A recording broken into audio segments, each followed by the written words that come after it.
Саламатсыздар, урматтуу депутаттар. Бул мыйзам долбоорун мен колдоймун.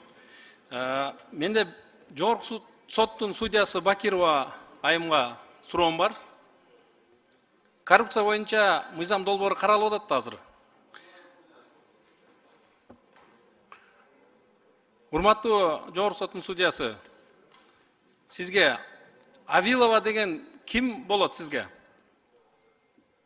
Кандай тааныш болот сизге? Жалал-Абад шаарынан. Жалал-Абад шаарынан? Мен тааныбайт экенмин. Тааныбасаңыз сизге айтып коеюн, урматтуу депутаттар, азыр коррупция боюнча мыйзам долбоорун карап атабыз.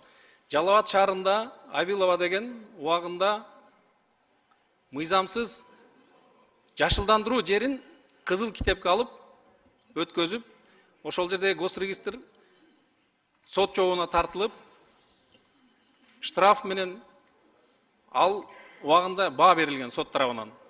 Бирок мэрия жазган арызды биринчи, экинчи инстанция дайыма утуп келет.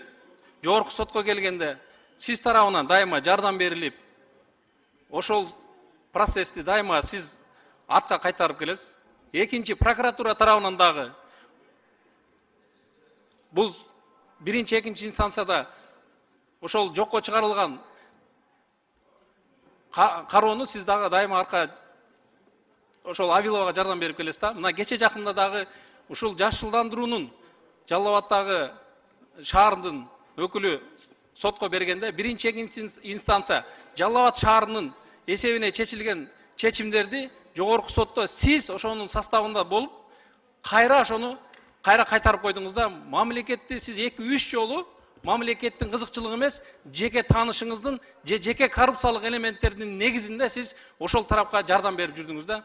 Эми азыр мыйзам долбооруна сиз келип отурасыз, мен айтпаганга айтышка туура келип отурат ошол нерсени.